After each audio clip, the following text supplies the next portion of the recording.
Wow, 欢迎, come on in and relax, everybody. My mom always said to pick a job you love. That's what I did.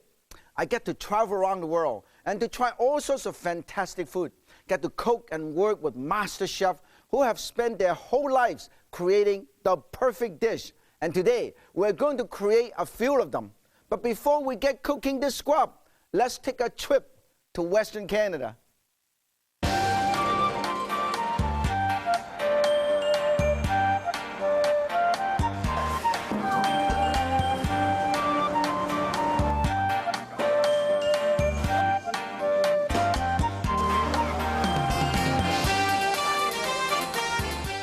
This is the old Chinatown in Vancouver, British Columbia. It was founded soon after Chinese came here in the early 19th century to work in the mines and build the railroads. It's my uncle, Philip Yan. You probably think that we are right in the middle of Chinatown wet market and a fish market, shopping for exotic fish, you know. We're actually right in the Aberdeen shopping center with Thomas Fung. This is the new Chinatown that recent immigrants have established in the Vancouver suburbs. There are shops featuring natural herbs and a variety of preserved food. And live seafood too. Live prawn. Look at that. Live prawn. Yeah, when you get hungry, you might as well get one of these, huh? And when you get thirsty, there's always time for a relaxing cup of Chinese tea. There are snacks. Yummy. Exotic fruits. Are you a fan of durian? Oh, if you like it, you're a fan of it. Even a Western-style bakery. A lot of time when I go to visit friends and relatives, I always would buy them the dry shiitake mushroom. You know, I've been traveling around and my lips and my tongue get a little bit dry. I'm concerned that I might come down with something, so I better say hello and visit the Chinese herbal doctor. Just like every Chinatown, there is an herbal doctor here. And they'll fill your prescription on site. This is Chinese mushroom. But not too many people can afford the rare wild ginseng. $6,881 Canadian. And no discount. No discount.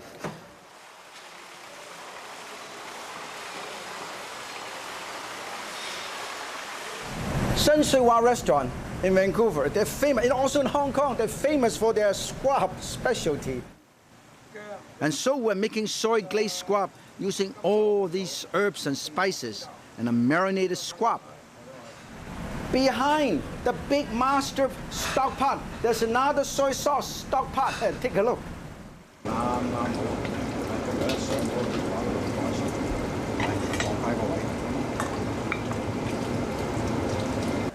Whoa! Check it out, check it out. 再喺下邊攞上嚟。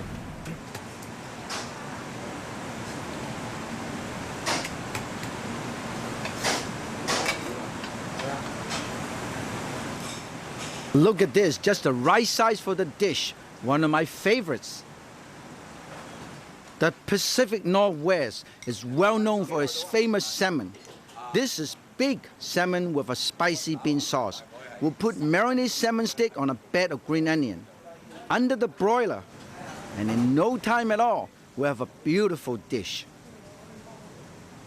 And the rich taste of spicy bean sauce really comes through. Now it is a Pacific Northwest specialty. You don't see it in too many places. It is called gooey duck. As you can see, it's not a duck at all, but a giant clam. The consistency is a bit like conch, so it is perfect for stir fry. First, cook the greens. Then, water blanch the slice of gooey duck. Some tasty egg sauce in the wok. This really takes no time to cook. Into the wok and bang, it is done.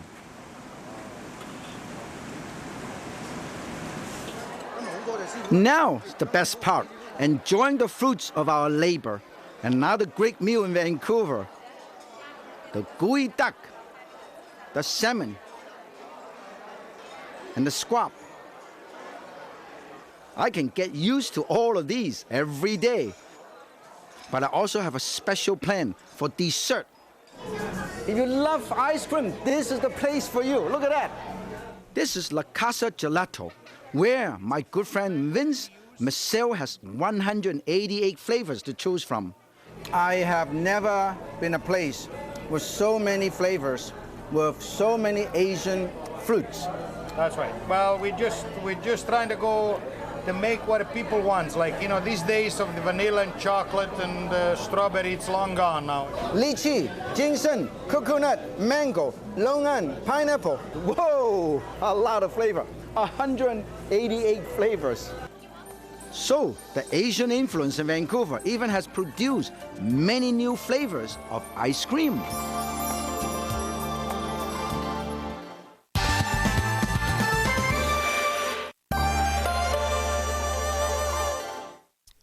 This is a nice fresh squab. First thing first, the first thing you normally do, according to the chef in San Sui Wah restaurant in Vancouver, is that in order to maintain the cleanliness and also the clarity of your master sauce, you first water blanch or parboil your squab or duck or game hen first.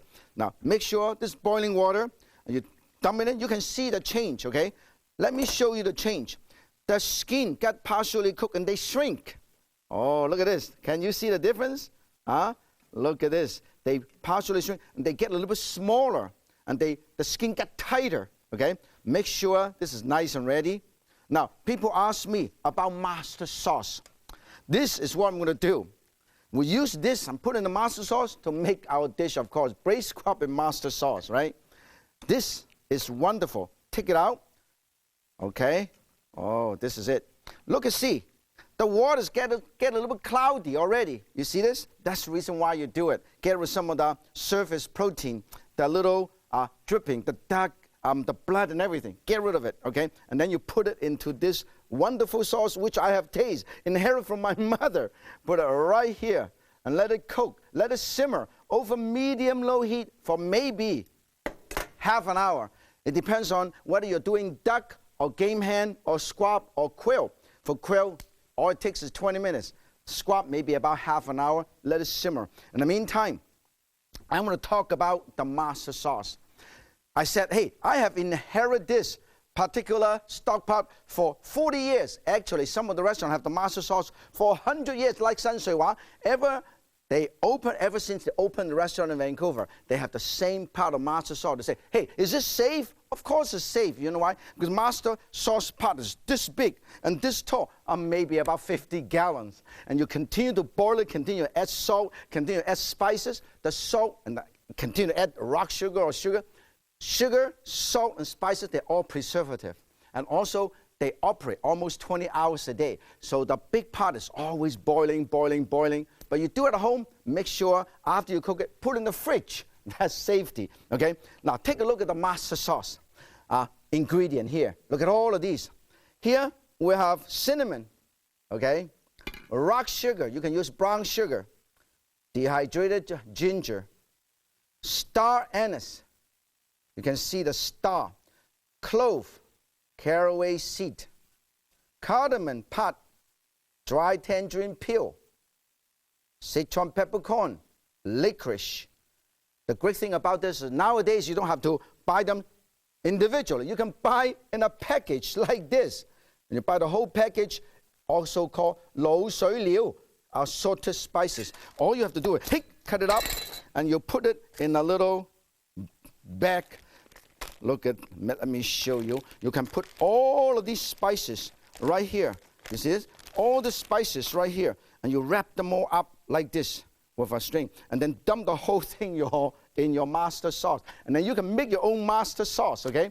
Now, in the meantime, I'm going to show you something that I have done ahead of time, which I have been using this and cooking this for almost, oh, look at this. This is so beautiful.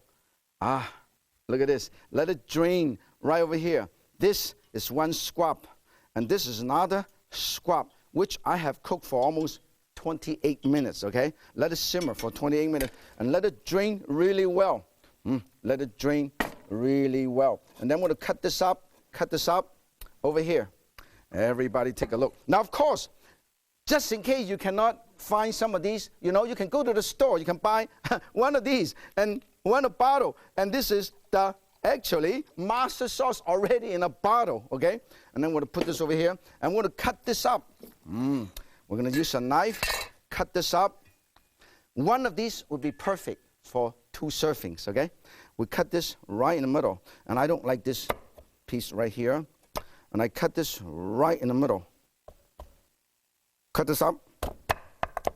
Okay? This is a little piece of bone you don't want. Right in the middle is the backbone. Doesn't look good. And you don't want it. So one beautiful piece like this, okay? And then you do another one. Once again, I trim this off. I don't like that. And I cut this. You see how the Chinese chef do it? Once you do it, you go, what? Go down like that, okay? Cut this up. And then I don't want the bone. You see this? Get rid of these. You know what? You have another piece like this. Beautiful piece. Now let's put them all together. This is so beautiful. In the meantime, my other squab is cooking like crazy. Whoa, cooking up a storm. We're going to put this all together like this. Okay. Now I want to show you another thing. What am I going to do with this? Just like the chef at San Shui Wang, this is what they teach me. To make a dish looks beautiful, this is what they do. Use a tiny bit of sesame seed oil. Brush a little bit, look at the difference, okay? Now, of course, at home and in restaurant, not only they can do squab, they can also do duck and game hen and quail. Before you serve, you see the salt? This is called the Wai. Put a tiny bit of salt, which has a tiny bit of Sichuan peppercorn, a tiny bit of 5-spice powder. Look at this. Look at this. You can also use the same stock pot, the same master sauce, braised duck. I am pounding hard, working hard for you.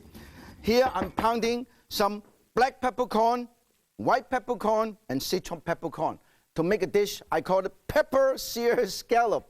The best from the Pacific Northwest. When I was traveling in Vancouver, you know what I see? A lot of seafood stores, a lot of fishmongers, and they have gigantic plum scallop. That's the reason why it inspired me to show you how to do this.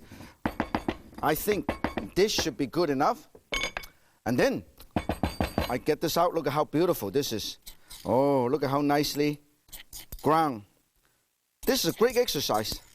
Also, when you pound this, your whole kitchen smells wonderfully because of the fragrance and the aroma from this wonderful pepper. And then when this is done, you mix this together with a tiny bit of cornstarch because cornstarch helps to seal in the juice. So you have all of these put together. Look at this. Nice. And then I'm going to shake them a little bit.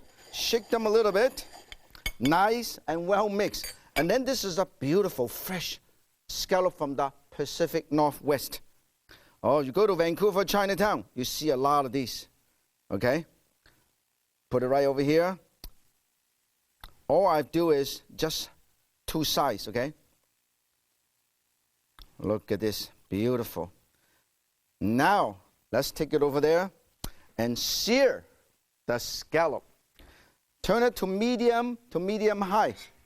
And then you put this right over here. Look at this. Nice and beautiful. The trick about scallop is use high heat. Okay? Use high heat to sear each side. In the meantime, I'm going to stir fry some vegetable. Go along with it with XO sauce. Here, I have some oil. Stir fried it a little bit with garlic, chopped garlic. Chopped garlic, stir. Always stir to have extra flavor. I'm going to put the XO sauce first. This is the XO sauce. You can buy them in a little jar. Stir. And then put the vegetable right in. This is asparagus. and pepper. Give nice contrast of color. Look at that. And then a tiny, tiny bit of broth. Beautiful. Tiny bit of broth. Toss, toss. In the meantime, let us check our scallop. This is going to be beautiful. Look at this. Nice and seared. Oh, this is so beautiful. Use high heat. Make sure. This is, I think, is getting ready. Now, for additional flavor, you know what I do? I have a little touch of oyster sauce and a little splash of fish sauce, because the scallop, after all, just a tiny bit to enhance the flavor. This is going to be so colorful. Look at this. Never have to worry about, and get ready to serve. Let's get the plate here. It's very easy to do. Everybody can do at home. Look at this. This is almost ready. Okay? And then you thicken this up when it's done. The trick about this is never overcook your vegetable. Chinese chef, Asian chef, never overcook their vegetable. Stir and move right in the middle where the boiling liquid is. You see? In the meantime, I think our scallop is also done. Make sure it's nice and cooked. Oh, the sauce is nice and ready. Okay, this is it. The sauce is just the right thickness. And then we'll put this right in the bottom. Look how beautiful this is. And then the seared scallop. Oh, look at beautiful. Beautiful seared scallop. Beautiful. Make sure you do it on both sides. They're nicely seared. And then you're ready to transfer the whole thing. This is going to be so good. And you know what? I was told by everybody in the studio, they can smell the 3 pepper and this so fragrant right before you serve. How about a tiny bit of sesame seed? How about a tiny bit of almond in the middle? And then garnish with a little chili right in the middle. Right this. You know what you have? Pepper seared scallops.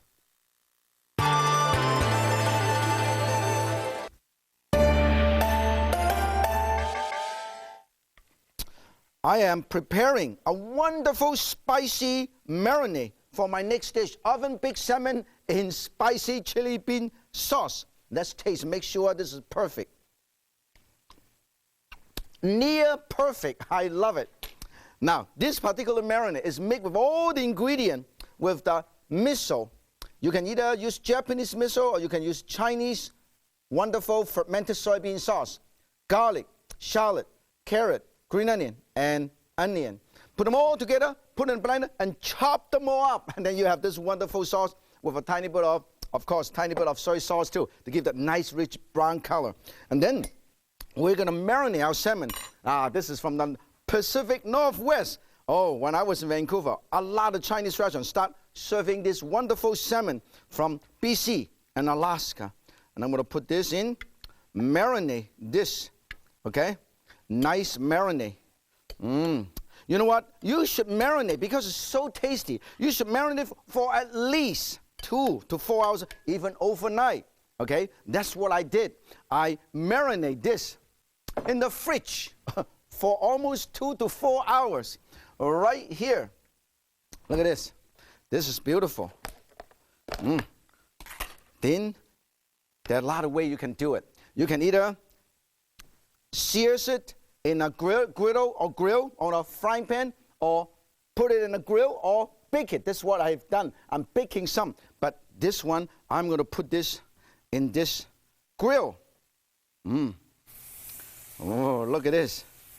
Put in this grill. That means you can do it grilling it, oven bake it. You can do a lot of it. Do it indoor, outdoor. Doesn't matter. This is so beautiful. 5 wonderful pieces. Okay? This is all you have to do. In the meantime, I'm going to check it out. Make sure the one that I have in the oven is properly cooked. Okay? Make sure I don't miss anything. This is wonderful. Smells good. Now, when you do it baking in the oven, you should not forget to put a tiny bit of green onion on top, so you can actually let it lift it so they don't get stuck. In the meantime, any leftover sauce, I put it right here.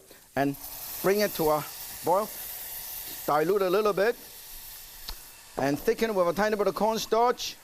And that's all you have to do. This is beautiful. This way it's not as strong. Just the right consistency. This is beautiful. Just the right consistency. Now, this is how I'm going to show you how to serve these. First, I have a tiny bit of shredded vegetable. I put a tiny bit of vinegar. Put a tiny bit of sesame seed oil. And then I put this right in the middle where the plate is. Look at how beautiful this is. That is beautiful. Okay? And then I'm going to put the salmon. This is, look at that. Salmon pieces. Salmon pieces. Right here. Make sure these are beautiful pieces, including the onion. Oh, this is so marvelous.